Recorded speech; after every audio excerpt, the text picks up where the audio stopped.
Hey, how's everybody? Ultimate Gala, you're at DIY Mississippi Film Works. It's a Wednesday or Thursday. I got a magazine flip through for as long as the magazine's for it. I got to look. I found a couple more that I don't know if I've done flip throughs on them or not. If I haven't, I'll add them in. And what's going to happen is just when I run out of magazines, this series will go on hiatus. So I'll get more in. I'm going to get more in Wednesdays and Fridays. You'll never know. It's kind of like the Before the Door series where when I have footage for it, it goes up. If you guys are just coming in for these, go check out my other stuff here. We got matches. All matches are either filmed by me or somebody using my camera, or is footage I have been given permission to upload that is not online as far as I know. For that, it'll be some BIW. So there's like a Ray Rowe match. You'll know him as one of the Viking Raiders. I don't know if he's Ivar or Eric. I think he's Eric. But it's a Ray Rowe match from a BIW show that is not online, except for I ripped the DVD and threw it up. But also we'll have interviews and stuff like that. Pro Wrestling Crate unboxings featuring Dork Order Sam, Buddy Sam. He changed it. He's kind of like, you know how Bruce Beefcake always had a pile of different gimmicks. Well, Sam's got a pile of different gimmicks. These magazine flip throughs, go check everything out. See if there's something else you like, So then I've got some people coming in just to watch these, which, hey, I'm cool. And if you got a pile of wrestling magazines you want to get rid of for not much, because I'm going to be honest, most of these, I get them in, I do a video, they get put on the stack to read, I read them once they're read. If I don't want to keep it, they're put on, and I don't keep a lot, so I have a lot of room. They can put on the table at shows and get sold, and that money is used to get me to the next show. Because I'm going to be honest, be 100%, be transparent. Yes, some of the shows, events I go to when I film stuff, I get it for free, or I get a discount. Sometimes I don't. Sometimes I pay the full ticket price. It just depends. I got clips on here from Impact. I paid full ticket price for Impact. A couple of wrestlers at the time who worked for Impact probably could have wrangled a free ticket or a discount ticket, but it's like, I don't mind paying it. I bought a poster while I was there. I bought drinks, And that's the other thing I want to say, if you're going to a wrestling show, let's say you got the extra money. Let's say you go to an indie show in your area, and let's just say you buy yourself, you got, let's just say tickets $10. Well, you get in there, it's doors open, show ain't started, all the wrestlers at the table. Let's say you got $30 on, you want to buy you something. Say you got $10 to buy you something. So you still got 20. Go around those tables and see what the guys got for sale. Buy something. Or wait till intermission. Wait till intermissions happen, and you if you don't know any of the wrestlers, and see, oh, okay, well, I like this guy's match. Go to buy a picture. Buy a shirt. Because most of these people in independent seats are not making that much off their actual match. I'm going to throw this out there. In my area, $100 is considered making pretty decent for having a match. Like, if you're a guy who consistently gets $100 for your match, you're considered to be doing fairly decent.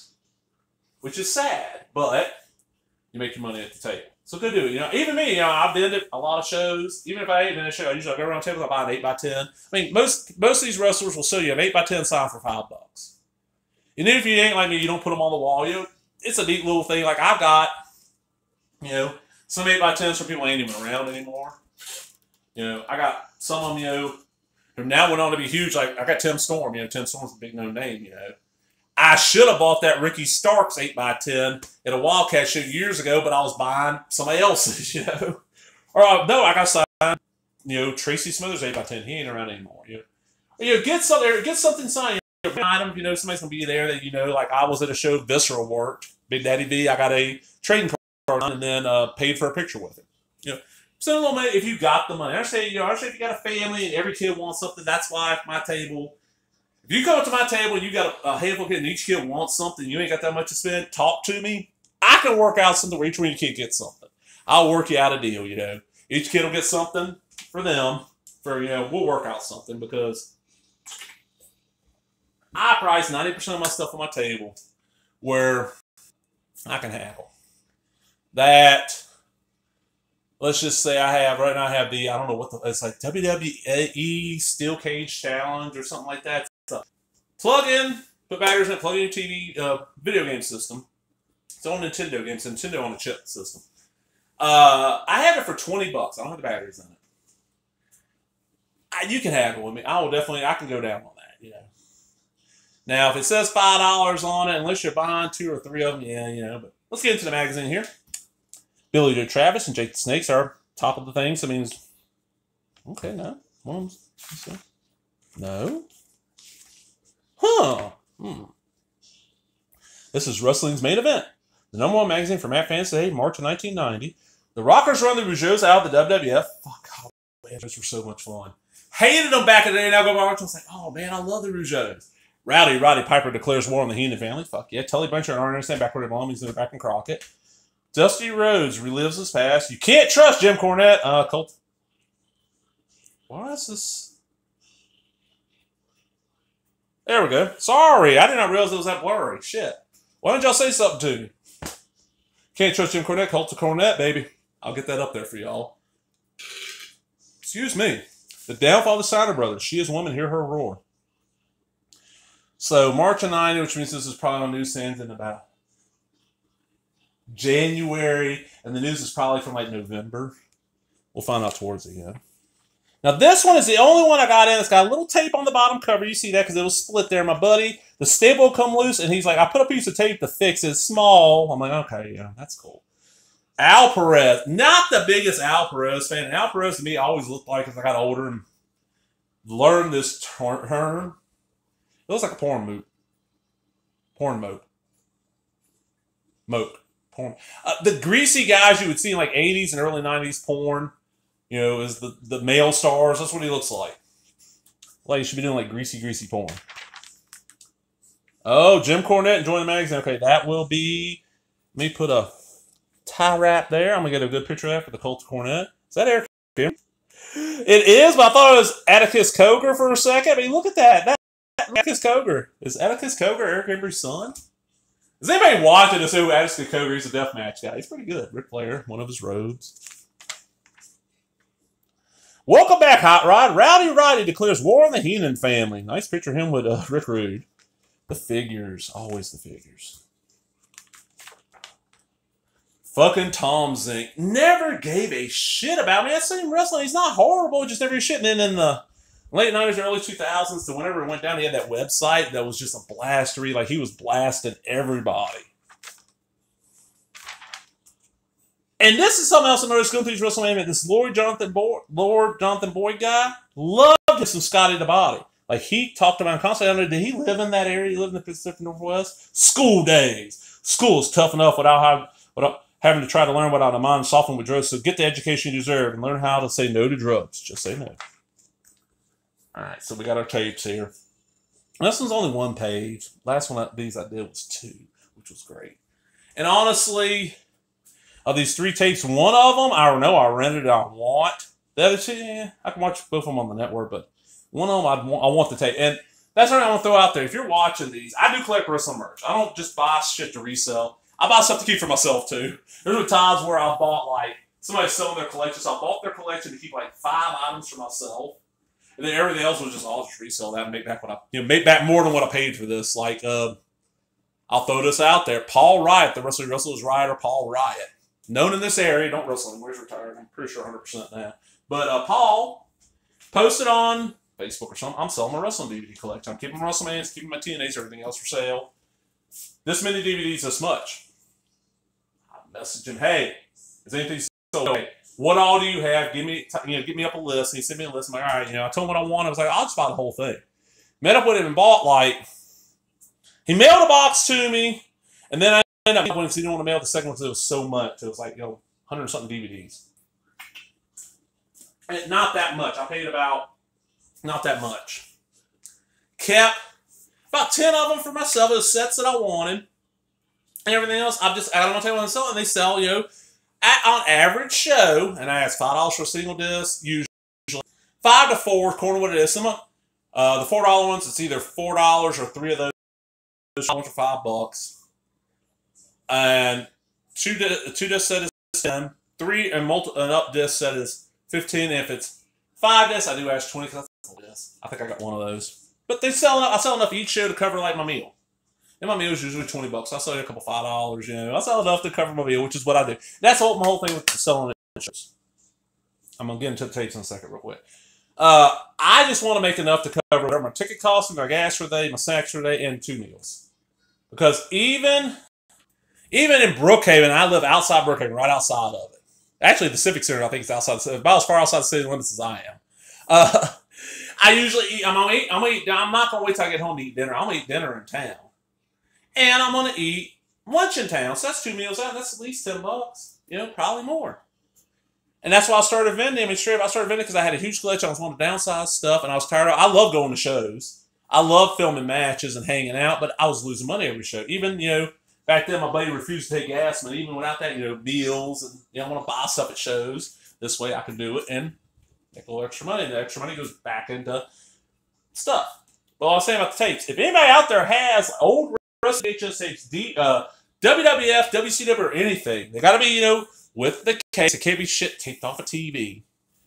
Unless it's stuff that's not on the network. If you have something that's not on the network taped off TV, let me know. But I can't pay a lot. If it's WWF, odds are I'm just going to want it to resell, which means I can't pay much at all. If it's anything else, I'm going to want it to keep, which means I can't pay that much at all because I'm not going to make any money off of it. I'm looking to buy. Alright. Wrestle War 89, Music City Showdown, Turner Home Entertainment, $30. I rambled too long there. God, yeah, I did. Wrestling quality, A+. The Great Muta opening show with a spectacular wrestling display against Doug Gilbert. Proving that he will be a great talent to be reckoned with. Ranger Ross versus Butch Reed.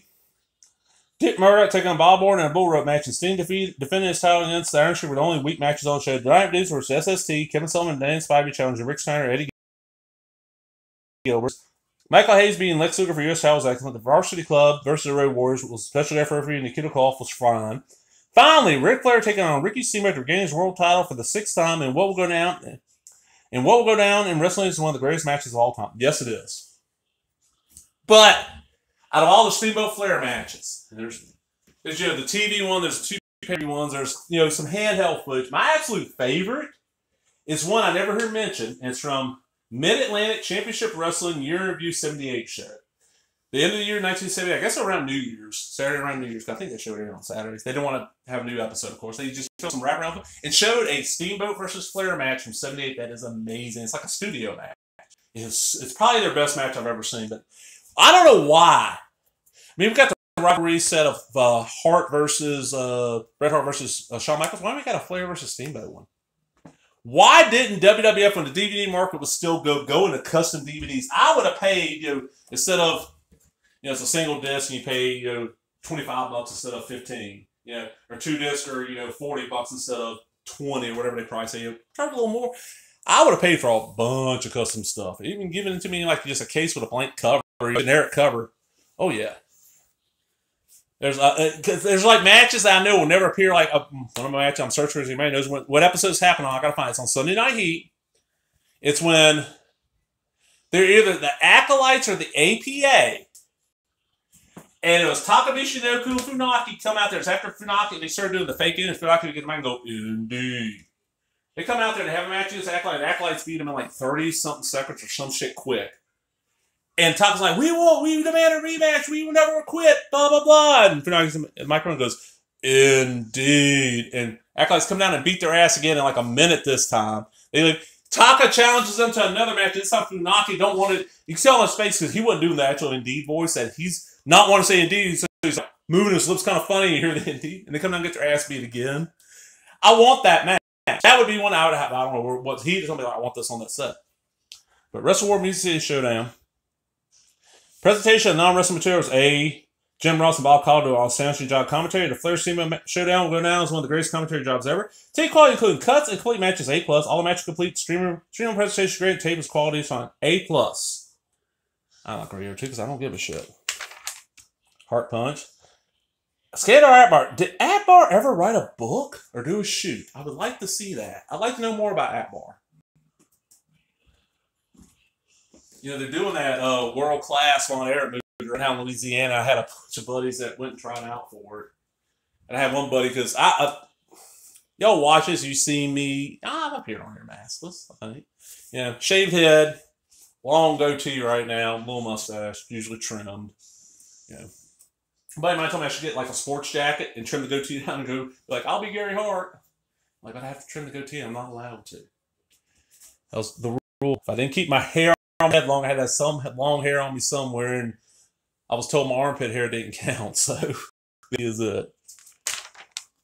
Paul Orndorff coming out of retirement, Sting and Ric Flair and Sting win the Thunderdome match. Bravo, Luger. Tracy Smothers and Scott. Yeah, I always fuck up and say, no, Steve. I can't remember. Tug Taylor. Tug Taylor's a funny Texas All-Star Pro Wrestling. Texas All-Star, Texas All-Pro. There's Texas All-Star Wrestling, TASW, that would run near my area, Texas every once in a while, and I said the name just Tugboat and thought it was Toot Toot Tugboat, from WWF. Oh, fuck, it's Tugboat. And then went and I'm like, because there's a wrestler on there. If anybody else knows any information on this guy, his wrestling name was Jim the Plant Worker. And that was his gimmick. He came out in like a pair of blue jeans and supposed to be steel toe work, which of course are wrestling boots. Like a fucking a white wife beater, and then like a Dickies worker, long sleeve work shirt on that kind of unbuttoned. He had on the yellow hard hat, clean shaven or a mustache, because you couldn't have a full beard working in the plant, so you might have to put an oxygen mask on. He had the lunchbox, like the Igloo Cooler lunchbox, and that was his gimmick. He worked in the plants during the week, which he might have done as a real, I don't know, and then on the weekends he was a wrestler. And his finishing move, gut wrench suplex, which is cool. Hey, you don't see gut wrench suplex out there. You don't see them as finishers, really, which is kind of cool. But I found out, like, after the first show there's I went to, because it ain't out there anymore, but the AOL Grandstand, I posted a review of the first show there's I went to there. Jokingly said, I wonder what the name of Jim the Plant Worker's finish is. It was a gut wrench suplex. Well, the next show they had, I went to, and I'm standing in line waiting to get in. And one of the referees walks by and he's like, hey, are you blah, blah, blah? And it was my name I used on the grand. I'm like, yeah. Kind of surprised. It was, name I used online back then. And he's like, yeah, I was told to tell you it's called the left-handed gut wrench suplex, and that you would get the joke if you worked in a plant. And I just started dying laughing, because the joke is, I've never worked in a plant. My father has. Some other people know. I said there's no such thing as a left-handed wrench, but greenhorns rookies at these plants, they'll tell them, oh look, damn it, I'm left-handed. Go get me a left-handed wrench, and you walk around and ask for a left wrench, and people, oh, ain't got to go here, and they make you walk around the plant all day, look for this stupid shit. Everybody's laughing at you, but the joke on them is, if somebody smart knows the joke, you're getting paid all day to walk around and do nothing, just ask questions. Or like, give me a bucket of steam. It's kind of like grocery store version was, oh, go get me a buggy wrench or a bag stretcher. Shit like that. A cord stretcher. Like, I got a man who works in the IT department for the schools, and so, oh yeah, y'all got a cord stretcher around? But yeah, left-handed gut wrench suplex. And he worked on kind of a high-flying scientific style. I saw like 4 matches and it never came back around. I don't know what happened to Jim the Plant Worker. Jason the Terrible. Dusty Rose and the polka dots. Woo, dancing. Dusty's one of them I never was the biggest fan of, but also, y'all know I didn't watch a lot of Crockett. Even when I got Crockett, like, the Crockett show I watched the most of for the longest length of time was from about 92-ish till it was still there when I moved in February 97. At 3 in the morning Sunday morning, so late night Saturday, or 2, 3 or 2, according to if they were airing AWF at the time or not, or this other wrestling, they would air WCW Worldwide. And I would watch that every week, because the channel it came on, I didn't need nothing but an antenna to watch, and I loved watching Worldwide. Because, like, to me, that's all I saw, so I thought, like, Sergeant Craig Pittman was going to be the biggest thing ever, but like, I just never got into Dusty. The Macho Man. I love this picture of Macho Man right here. That right there. There wasn't nothing cool on the back, I would pop that out and frame that. Oh, good poster of the Steiners. Saw them versus Gordy and Williams. Woman. Not wrestlers, but like valets, managers. To me, Nancy was like the prettiest woman ever in wrestling. There's been some lady wrestlers I think are prettier than Nancy, but Nancy, just, I don't know, something about her. And what happened, it was a tragedy. And I don't know if I ever told this on video or not. I was at the house show in Beaumont and then the pay-per-view in Houston, Texas when the Benoit stuff happened. I was at the house show when Benoit showed, and then the pay-per-view. And I'll do a short version of it real quick. That Monday, instead of watching, I got home from work that Monday because got home for the pay-per-view, didn't get online, went to work Monday, got home from work, didn't get online. Instead of watching Raw, watch the Benoit DVD because I was like, fuck Raw. I want to see Benoit. Tuesday morning when I got up, I just got to make breakfast, sat down on my computer, eat my breakfast, get ready for work, and I read the news. And I didn't watch any modern wrestling for about a year and a half. Billy Joe Travis turns his back on the state attack. I love that, Jack. Let's see that color show it looked like. Billy Joe Travis came to Texas in June and fall signed Eric Embry, Jeff Jarrett, and Kerry Von Erich against the WCCW forces of Skandar Akbar and Tojo Yamamoto. Things changed when Travis's Jellery Embry got the best of him and now fights against Embry in the state of Texas.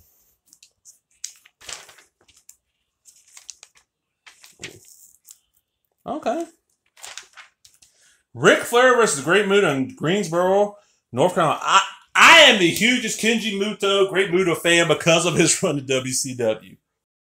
This era, so 89, didn't have cable. We did not get a show, but I'd see the pay-per-views off tape, and I'd see Saturday night. I'd make sure on Saturday either I was going with my parents to see my grandma, so I know I get to watch WCW at her place, or I was at a friend's house. That's how I saw Crockett for a while in that time. And it was Muta. I love me some Muta. But I love face paint back in the day. If you have face paint, fuck yeah. Tully Blanchard and Anderson back where they belong. After a little more than a year in WWF, Tully Blanchard and Anderson are head to NWA. Rumors are that the Four Horsemen will be reformed along with Ole Anderson. But who'll be the Four Horsemen? Well, Tully don't come back. Tully and Arn get out of WWF, and Tully failed a drug test, and they reported that to Crockett, and Crockett wouldn't rehire him, or it's Turner by now. More of the women's tapes, and things are expensive. Jake the Snake's trying to return to wrestling by Steve Pfeffer. Ted DiBiase had all but written off Jake Roberts' wrestling career when he injured Jake Snake, put him in the hospital last May. He underestimated Jake's will to recover and get revenge. Now Jake is back and looking to put the $1 million man in the hospital and out of wrestling.